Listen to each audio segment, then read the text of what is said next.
Kolkata knight রাইডার্সের pace bowling line আপের উপরে কোন অভিশাপ পড়ল রে ভাই? একেবারে ভূতের আছড় পড়ার দশা। একের পর এক পেস বোলার নানান কারণেই ছিটকে যাচ্ছেন। আইপিএলে এবার যখন দল তৈরি করা হয় তখন কেকেআরের পেস বোলিংকে ধরা হচ্ছিল পুরো টুর্নামেন্টের অন্যতম সেরা যৌক্তিক কারণেই।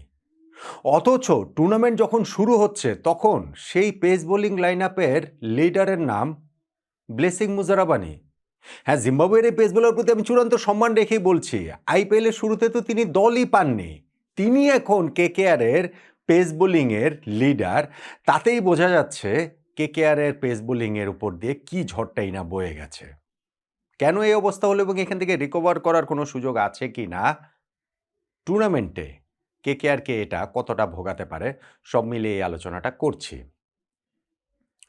কলকাতা নাইট রাইডার্স 2024 সালের আইপিএল এর চ্যাম্পিয়ন, কিন্তু পরের বছর 2025 সালের আইপিএলটা তাদের কাছে দুঃস্বপ্নের মতো।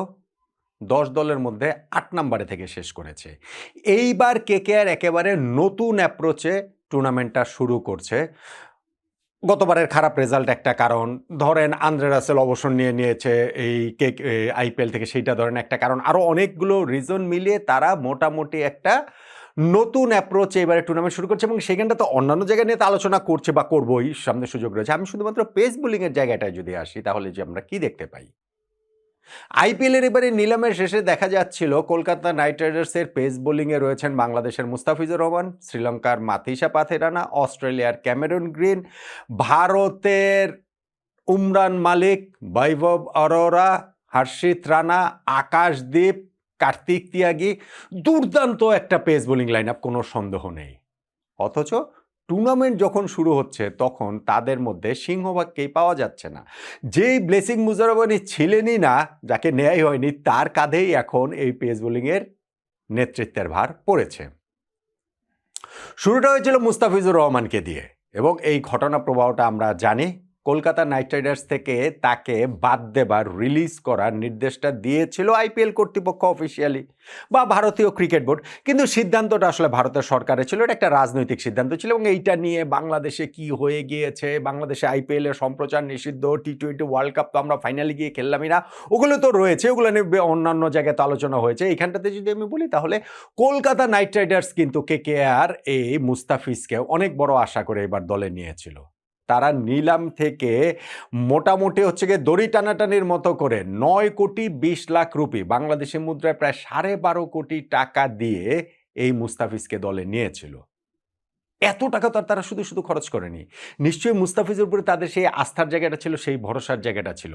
সেই মুস্তাফিজুর রহমানকে এইভাবে যখন তারা ছেড়ে দিয়েছে বা ছেড়ে দিতে বাধ্য হয়েছে, বা এটা ধরেন রাজনৈতিক কারণ, হোয়াট এভার যেটাই হোক না কেন, কলকাতার এই জায়গাটা কিন্তু অনেক বেশি রকম ক্ষতিগ্রস্ত হয়েছে না?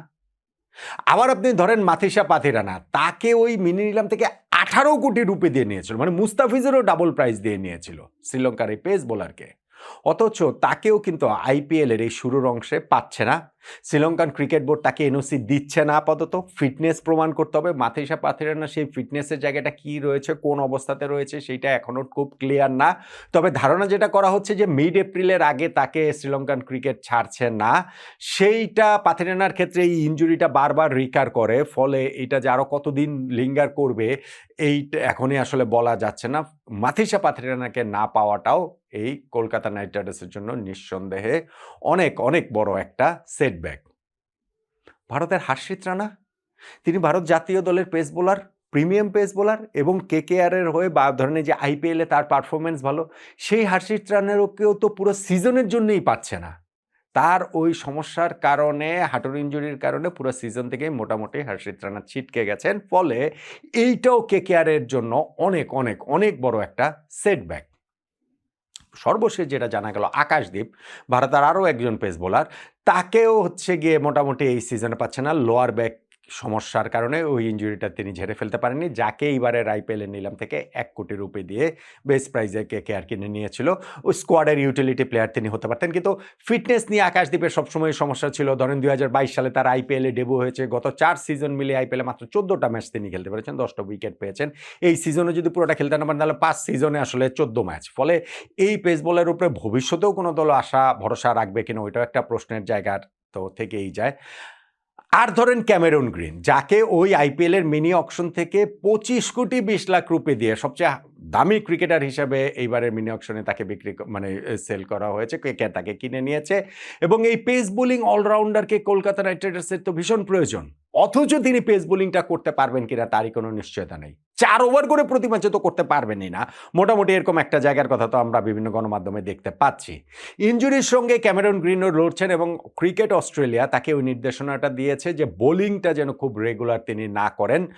খুব রেগুলার বোলিং ইদানিংকালে তিনি করছেনও না বটে, বরং তার ব্যাটিংটার দিকেই অস্ট্রেলিয়া মনোযোগ দিতে চায় এবং তার ফুল ফিটনেস রিগেইন করার জন্য বোলিংয়ের বার্ডেনটা তার উপর থেকে কমাতে চায় আপাতত। এবং সামনে যেহেতু অস্ট্রেলিয়ার ওই যে বিজি স্কেডিউল রয়েছে টেস্টে, সেই টেস্টে হচ্ছে ক্যামেরন গ্রিনকে তারা চায় ফিট, সেই কারণে কেকেআরের হয়ে 4 ওভার করে বোলিং তিনি করতে পারবেন কিনা এটা একটা বিরাট প্রশ্নের ব্যাপার।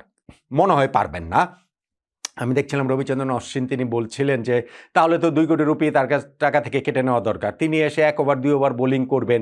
কেকেআর যখন তাকে দলে নিয়েছে তখন তো এইটা জেনে দলে নেয়নি, এটা জেনেই দলে নিয়েছে যে 4 ওভার বোলিং করার মতো সামর্থ্যের জায়গাটা তার রয়েছে, সেই জন্যই তো 25 কোটি রুপি দিয়ে তাকে দলে নেওয়া হয়েছে। ফলে এই ক্যামেরন গ্রিনকেও না পাওয়াটা কলকাতা নাইট রাইডার্সের জন্য অনেক বড় একটা সেটব্যাক, বোলিংয়ের পুরোটা যে তাকে পাবেন না।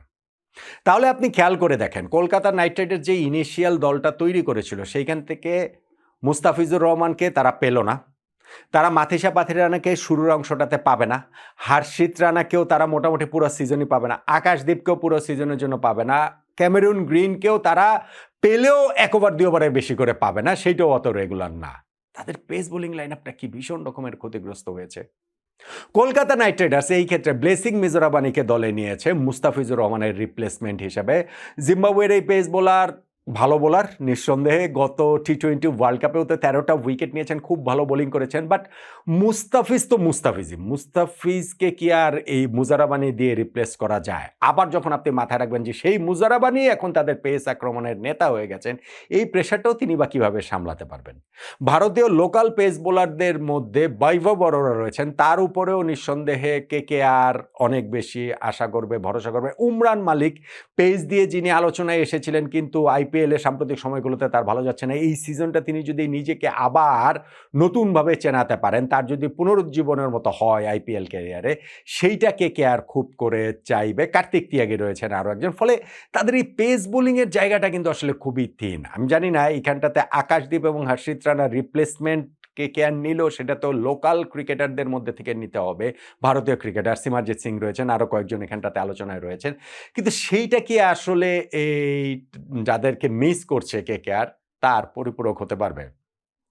কলকাতার জন্য কাজটা কঠিন, ভীষণ রকমের কঠিন। তাদের এখন ওই রিপ্লেসমেন্ট হিসেবে যাদেরকে নিবে তারা যেন ভালো পারফর্ম করেন, তার চেয়ে বেশি করে তারা চাইবেন ধরেন ব্লেসিং মিজোরাবানির হচ্ছে গিয়ে দুর্দান্ত একটা পারফরমেন্স, মাথিসা পাথিরানা যত আর্লি কামব্যাক করেন, উমরান মালিকের যেন এইখানটাতে হচ্ছে গিয়ে আইপিএল ক্যারিয়ারটা পুনরুজ্জীবিত হয়, বৈভব অরোরা যেন হচ্ছে গিয়ে তার প্রতিশ্রুতিকে পারফরমেন্সের রূপ দিতে পারেন।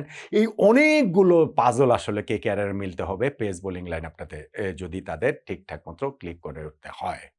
মুস্তাফিজুর রহমানকে আনফরচুনেটলি যেভাবে বাদ দেওয়া হয়েছে, ওই জায়গা থেকে কেকেআরের যে দুর্দশার শুরু, সেইটা Matheesha Pathirana, Harshit Rana, Akashdeep, even Cameron Green পর্যন্ত চলে গিয়েছে। এবং যেই কারণে এইবারের আইপিএল শুরু হওয়ার আগে নিলামের পরে যেই কেকেআরের পেস বোলিং লাইন আপটাকে মনে হচ্ছিল অন্যতম সেরা, আইপিএল শুরুর ঠিক আগে সেটাকে মনে হচ্ছে ভীষণ রকমের দুর্বল।